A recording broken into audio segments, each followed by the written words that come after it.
My name is Howard Faley. Could you spell it for the audience? Faley is Faley. Howard is Howard. What is your birthday? My birthday is December 5th, 1929. You born on the year of Great Depression. Yes, my father claimed that I caused it. You're going to have to put up with a lot of Irish, I'm afraid. Okay, you are Irish.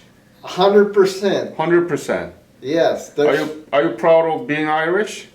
Am I what, sir? Proud of being Irish. Yes, I am. Very proud. What's good for Irish people?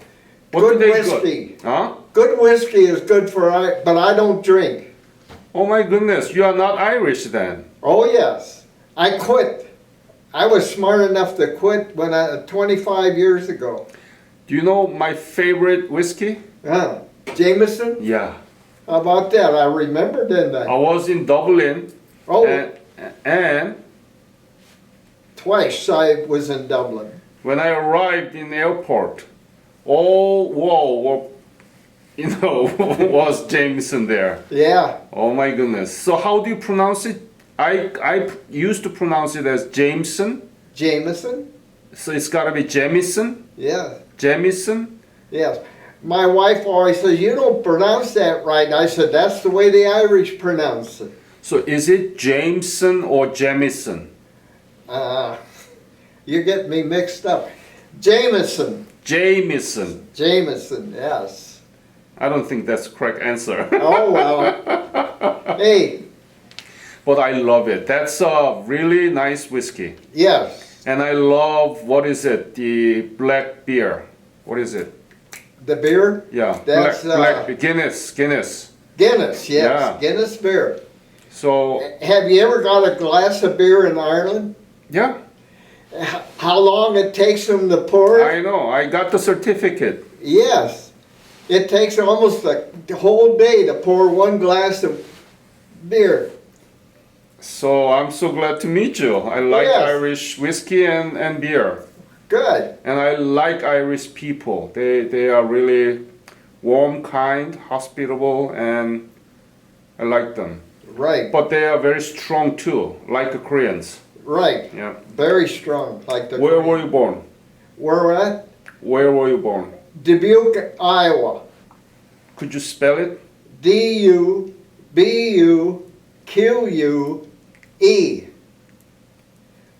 A fellow by the name of Julian Dubuque found it. He started a lead mine in Dubuque. Dubuque. It's hard to pronounce. So tell me about your parents when you were growing up and your siblings. My parents, there was 5 of us kids in the family. Mm-hmm. There's 2 girls and us 3 boys. And my parents were Irish from the word go. Mm-hmm.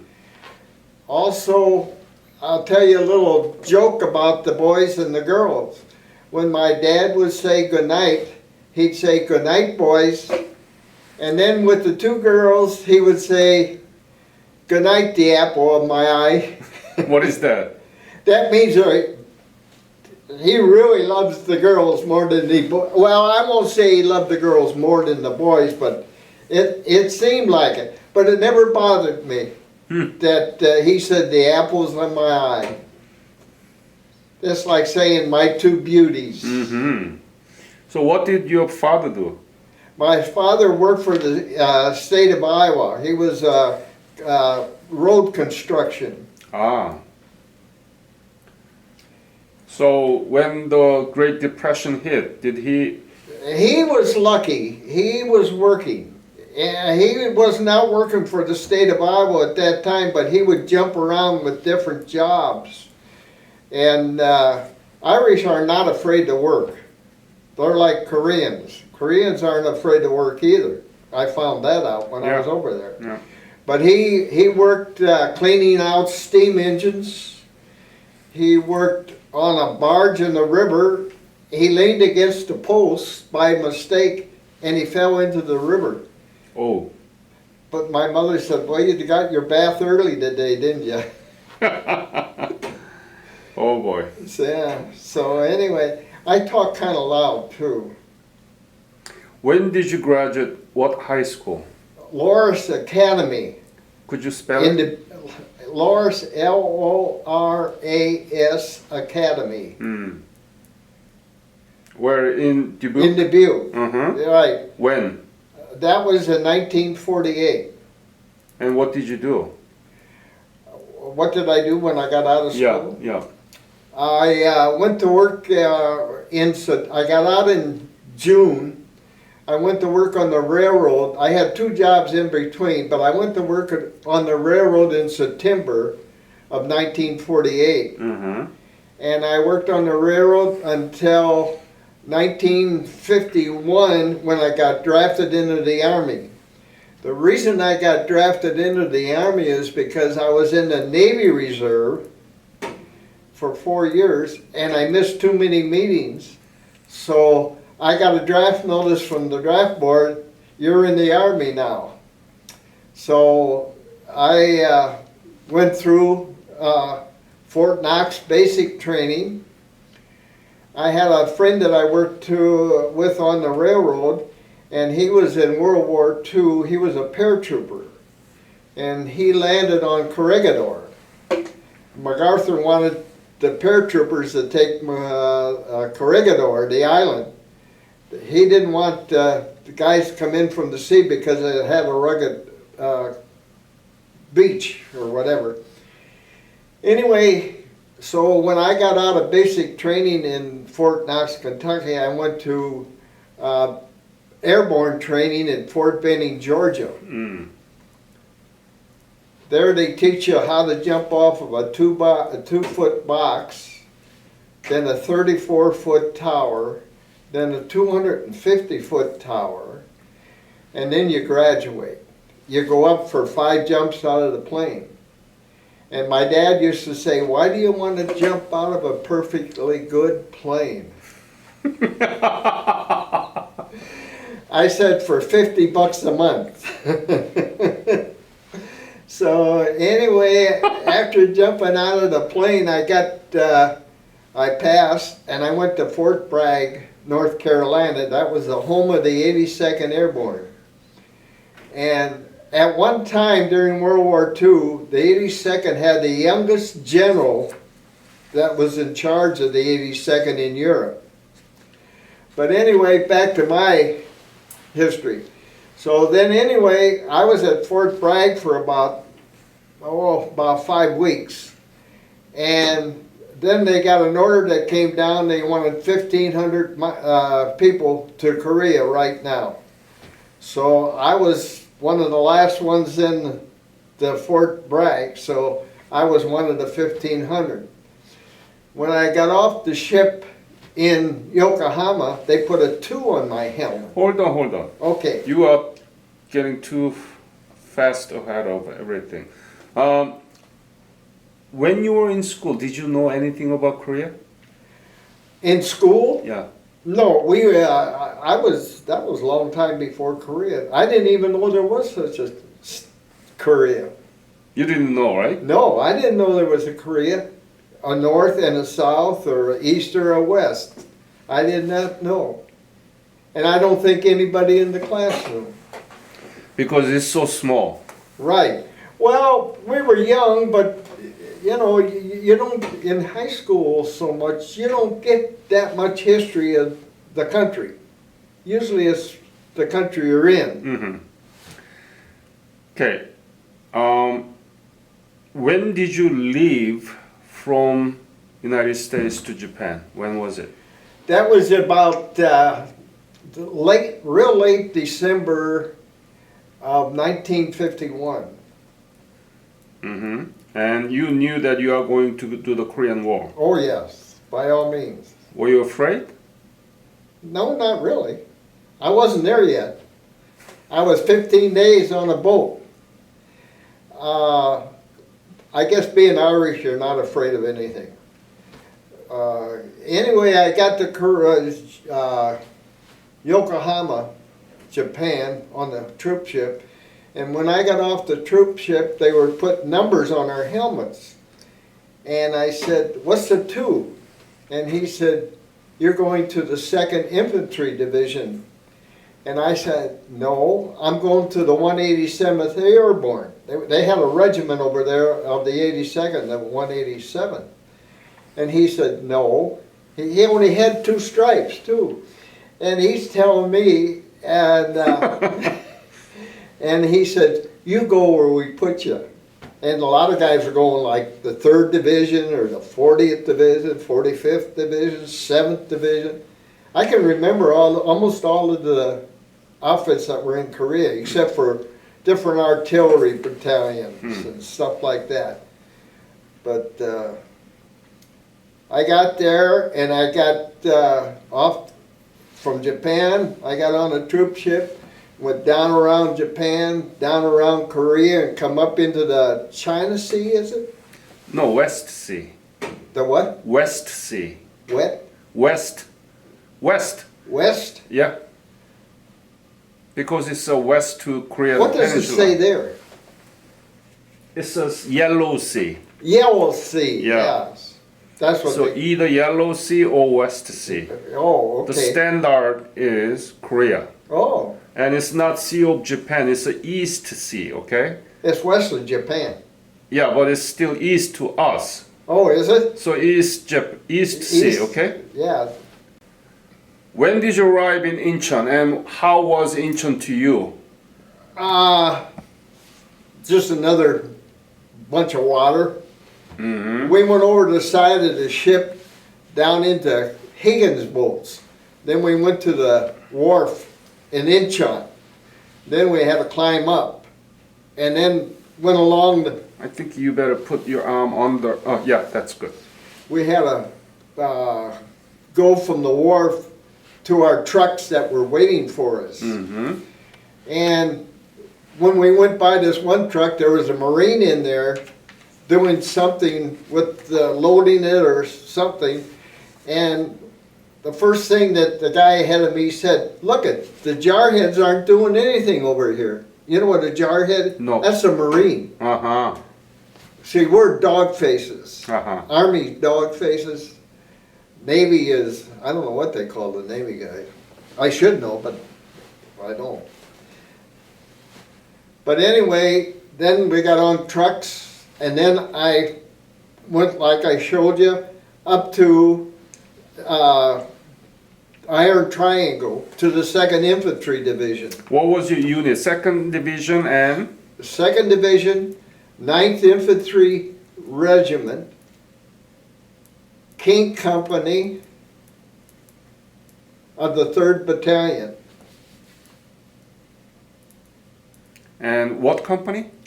King Company. K Company. And your MOS was rifleman? Yeah. You want to go to the what is it? Jump. Yeah, paratroop. Airborne. Airborne. Yeah, but Yeah, they put you into the 2nd Division. right.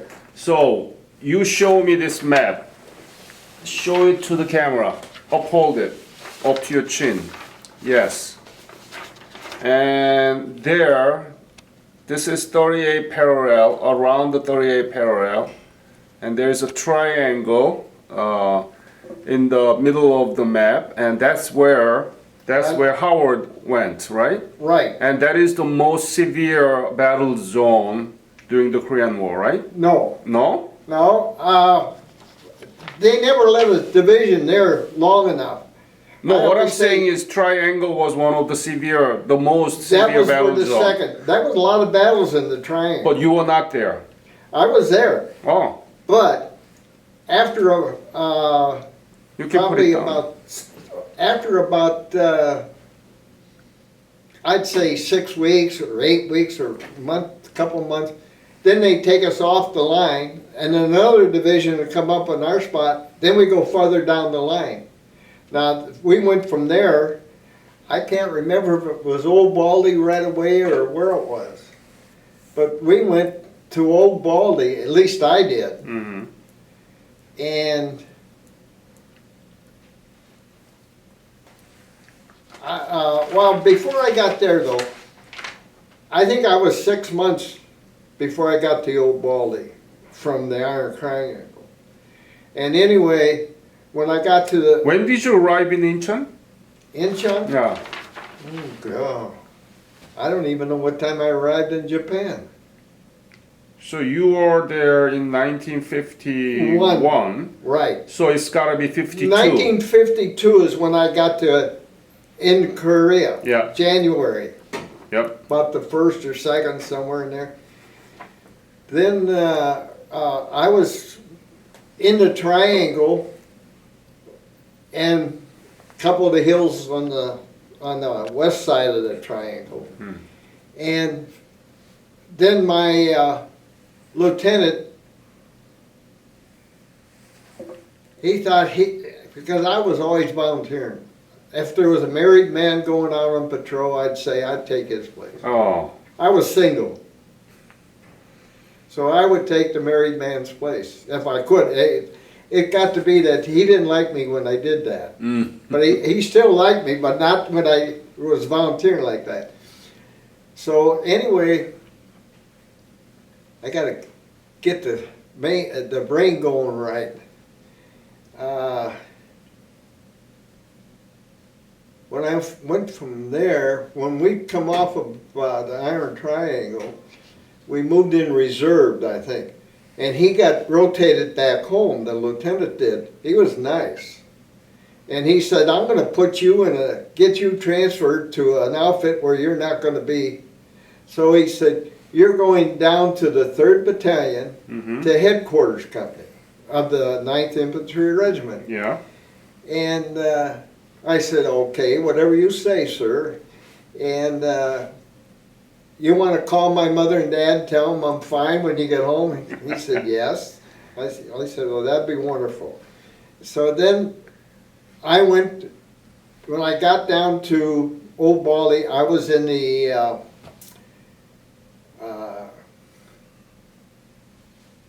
what do they say it is, oh God. They call it the wire company. I guess it would be the wire company. Yeah. Okay, I was in the wire company for the next 7 months, till February.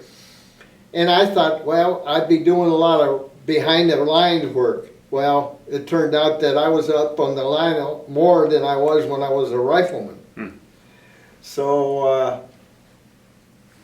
our job as a wireman was to make sure that they had communications with the front line and the rear with artillery and whatever. And then we went from, I went from there, no, we stayed there. We went to Pork Chop, and then we went to the Arrowhead and the T-Bone. And then we went down, our outfit went down to the Little Gibraltar. I didn't know where I was at until I got back in the States. And at Little Gibraltar, we were right on top of the hill in these bunkers, and I had to go over to the next bunker and make sure that the communications were good. So on the way back, it was noon.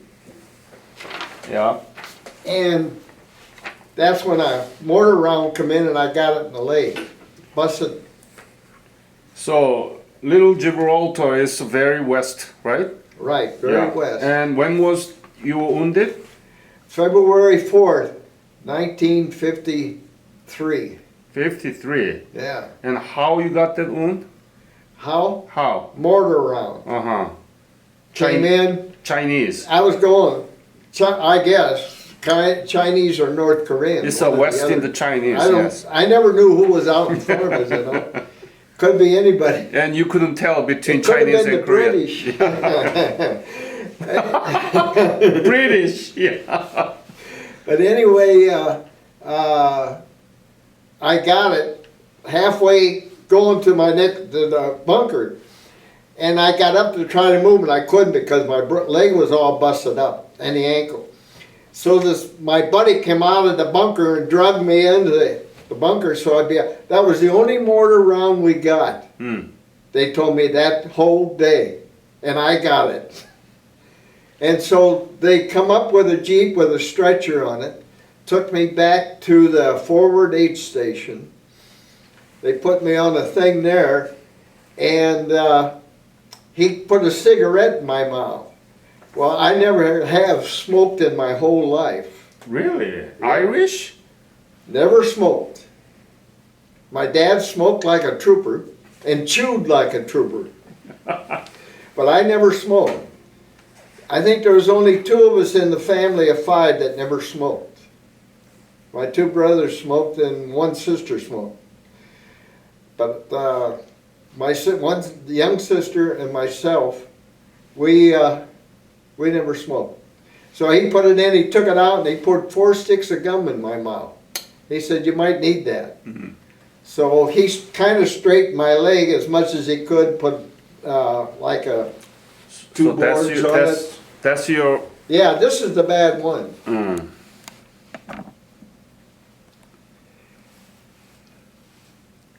Yeah. It's swollen or is what happened? This is a big wound patch on there. Oh. It's draining again. Mm. It'll drain for like 9 months, but this one here is drained for about 14 months. Drain? Drain. Oh. And I get nurses come in Monday, Wednesday, and Friday, and they dress it all the time. Mm. The VA won't let them come in 5 days a week. One doctor up at the VA wanted them to come in 5 days a week, but they wouldn't let them. Mm. But I came, when I got wounded, I went to a Swedish hospital. Yeah, in Incheon, right? No, that was not too far back. That was about 4 miles back from the front line. Yeah. And anyway, it was a Swedish hospital. Yeah. Out of Sweden. And anyway, there they took out a lot of shrapnel. Mm. And then when I come out of it, and I'm laying there, and I thought, where am I at? You know, I didn't know I was in a Swedish hospital.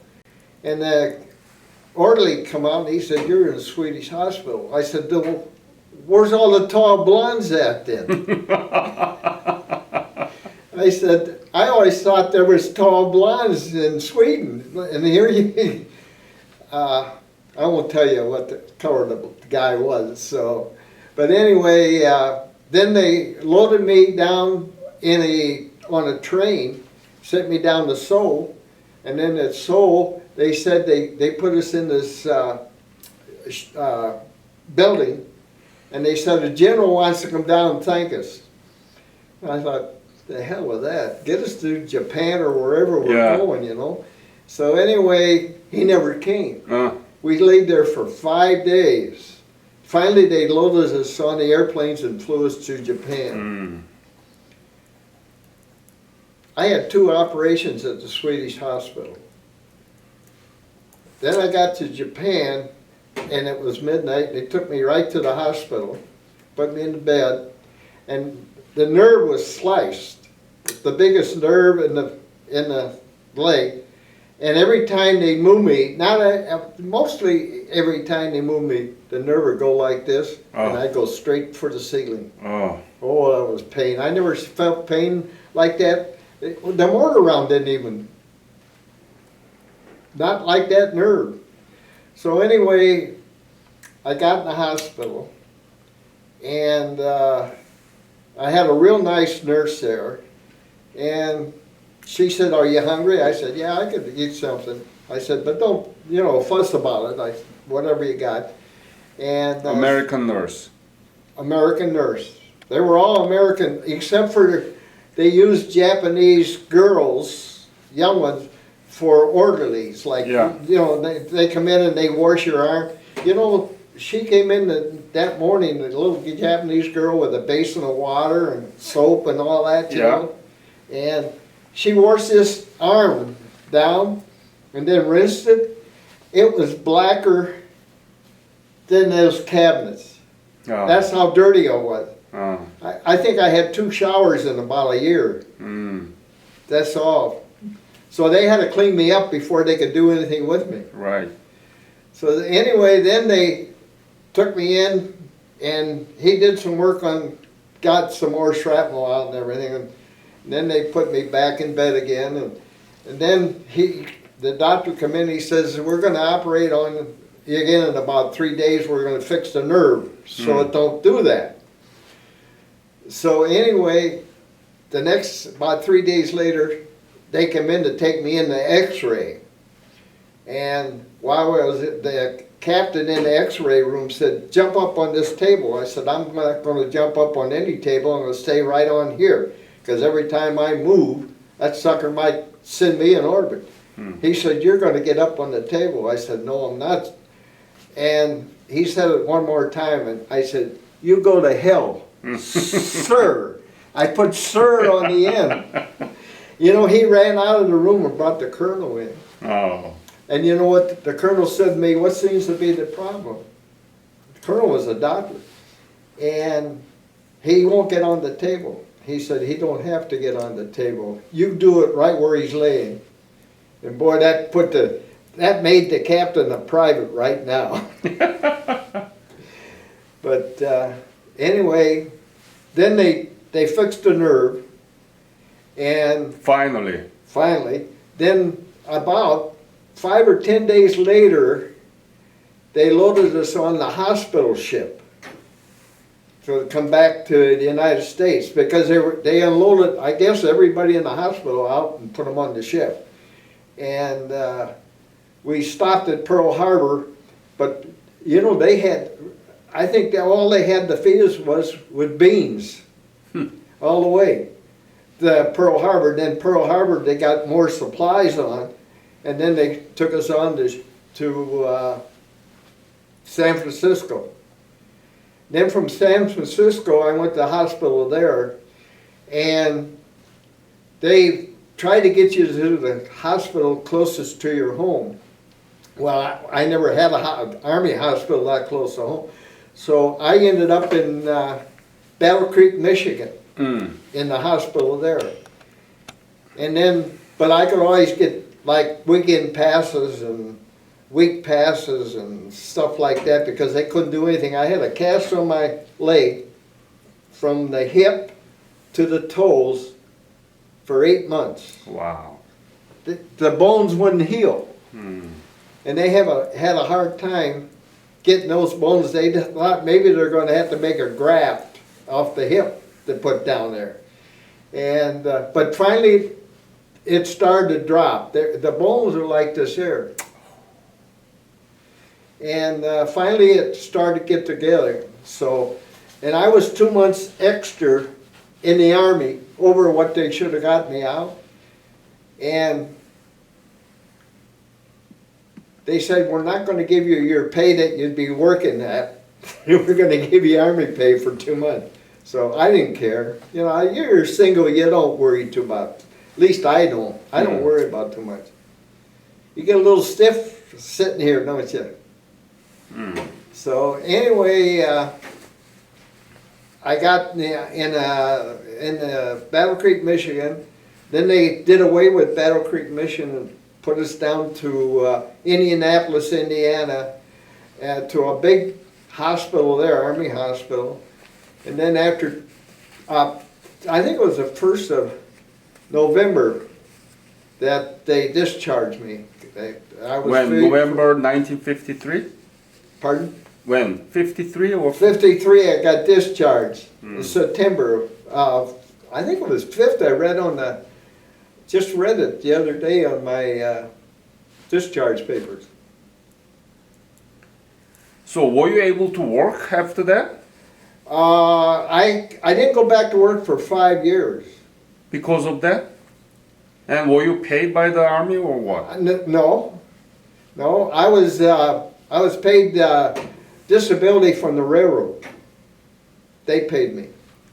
I mean, didn't Army pay you any Oh, I got money from the veterans, from the VA. VA, right? Yeah, the VA gave me money, and then the railroad gave me a little money too. How much was from the VA? I think from the VA, I think right off the bat I got 40%.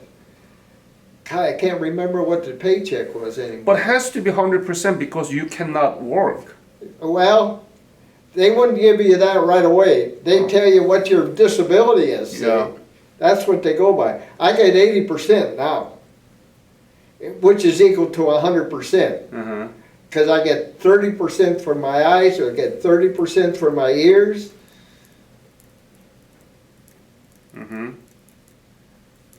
And 80% for this, and 20% for something else, but I can't think what the heck it is. Mm-hmm. So, but I get the same amount of money as a guy that's 100%. Good. That's good. So, have you been back to Korea? No, No. I didn't lose anything there. Only blood.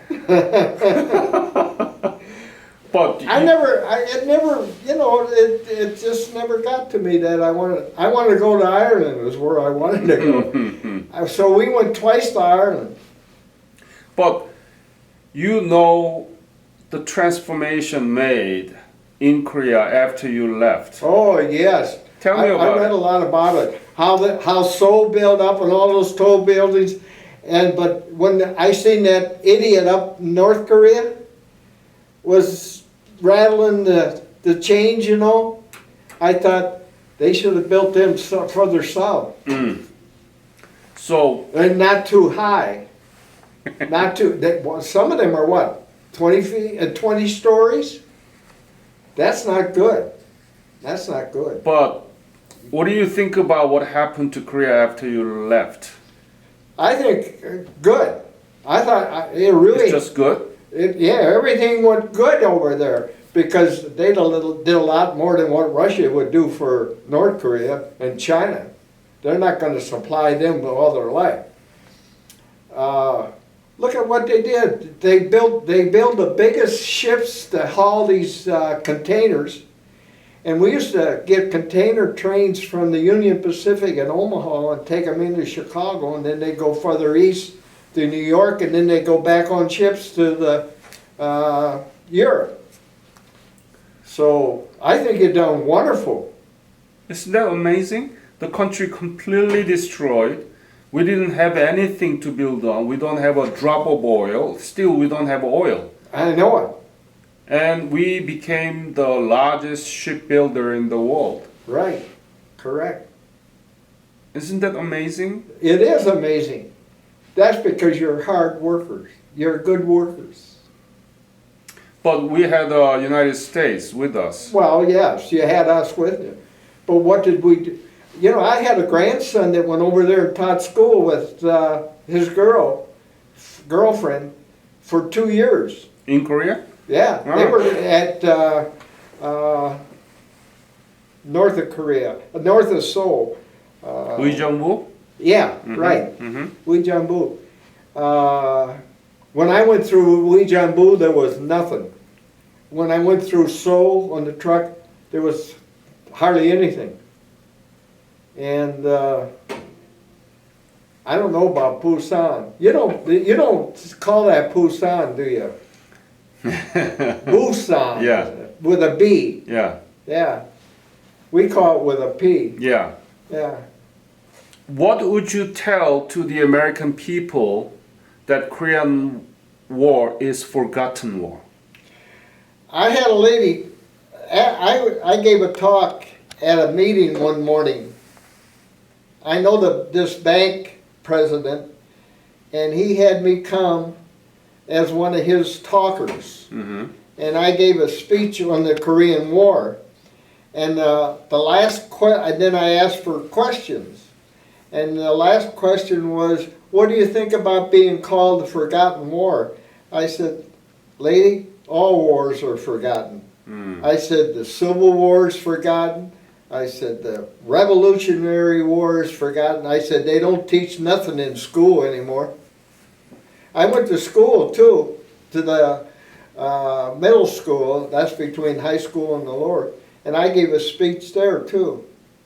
I was happy to do that. But Civil War is not forgotten as Korean War. No. And Korean War is just one paragraph in our history textbook. Right. What would you tell them? I said, Well, I said, talk to all the Korean veterans that laid in hospitals. I said, they won't tell you it was a forgotten war. Or any Korean veteran will tell you that it is not forgotten to them. I have not forgotten it. Mm-hmm. If I did, I wouldn't be wearing this. Or isn't that big patch in the back of the 2nd Division? The 2nd? You've probably seen that over there. Absolutely. They're still there. Yeah, they're still there. You bet. About 28,000 28,000. American forces there in Korea. You know, they take a regiment of them, and they'll send them. They used to send them to Iraq to get a little war in them, and then they'd send some. They'd come back. The regiment would come back, and then another one would go over. And I talked to one of the majors. And we had a reunion in Tacoma, Washington. Mm-hmm. That's where I got this hat here at Fort Lewis. Yep. That's the home of the 2nd Division in the States. That's the only time I was ever there, was when we had a reunion and we went on the base. And I couldn't believe what I seen when I first got in through the front door. All I seen was Wendy's and Burger King and Max, the other one with the golden arch. That's all I seen. Till we got further in, then we seen the barracks and things like that. So did you get the Purple Heart? Yeah, I got 2 of them. 2 of them. Why? The first one I got these teeth knocked out. Where? Right? That was I was there about 2 months when that happened. When? Where? That was up on just west of the Iron Triangle. Oh, I see. Yeah. You didn't tell me about it.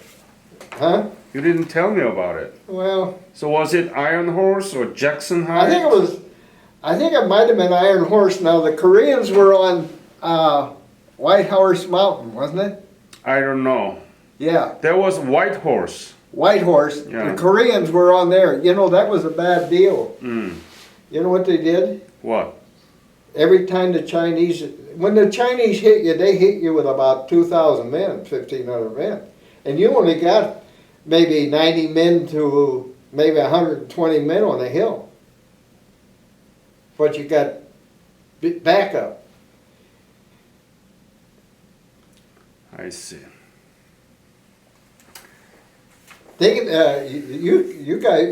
Korea sent a whole outfit to Vietnam. Yeah. Right. Yeah. And the 2nd Division sent the 4th Regiment.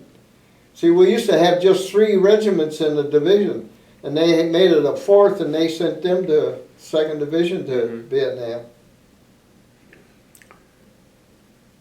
So, But don't feel bad. I didn't know there was a Vietnam either. They never taught that to us people in school. The different countries, you know, and they did talk about Britain though. any other episode that you think you missed? I think I pretty well covered it. Mm-hmm. Any other message that you want to leave to this interview? Don't be afraid if you have to go. Mm. Do you want to go back to Korea? Do I want to? Yeah, Korean government has a revisit program. Yes. They invite Korean War veterans back so that they can see what's been done after they left and fought for us. And they cover most of the expenses except half of the airfare. Otherwise, everything will be taken care I of can by afford them. the airfare. So why don't you go? I don't know. I just... My wife used to say the same thing. Why don't you go on one of those? Yeah. Why don't you go? When I you don't know. I just didn't want to go back. when you see modern Korea, when you see those modern Korea, Yeah, you will not believe your eye. yeah. But maybe when I would go back, Uh-huh. maybe that idiot up north would start allowing it. No, I don't think he will. no, I don't think so. You But know, But I think I really strongly encourage you to go back when you can. Yeah. And when you walk, and we'll take care of you. We'll put you in the wheelchair when we have to go through all this difficult, Yeah, right. road and so on. You don't worry about it. They will treat you like an emperor. So I want you to think about it, and if you want to go, you let me know. We used to stay at a casino out in Laughlin, Nevada, Yeah. and there was a Korean bus, or a bus pulled up, and they unloaded a bunch of Koreans that came from Korea. Yeah. The tour. There was about 11 casinos in Laughlin, Nevada. I've been there. And you've been there? Yeah, I was doing interview for 24th Division. Oh. And anyway, we were eating in the restaurant, or in the, it's a smorgasbord restaurant. And anyway, we're eating there, and the Koreans come in, and they're looking for a place to sit. It was loaded in there. And we were at a table, and there was 2 chairs there, and I said, hey, come over, sit down here. So the man and his wife, Corinne and his wife, came over and sat down, and she could speak English, but he couldn't speak English. So he said, she said, you were in Korea? I said, yes. I was with the 2nd Infantry Division in Korea. Oh, yes. Yes. And then she told him. And he got up and he bowed to me 3 times. I said, no, no, no. I said, sit down. That's okay. That's all right. I said, tell your husband it's okay. I said, how long are you going to be here? And they told us, and I don't remember anymore. That's about 15, 20 years ago. And real nice. Yeah. I want you to go back and meet with the Korean people, how they live now, and you will be really happy, and you will be able to close your whole experience on there. The women sure look a lot better now. Shoot, they do. Yeah, They do. actually, so what you did was to feed to the hungry people. You gave the water to the thirst people, and you protect them so that they were able to rebuild their nation, and they are so proud. It's the 11th largest economy in the world, with the size of Indiana. Right. Indiana state. Yeah. That's it.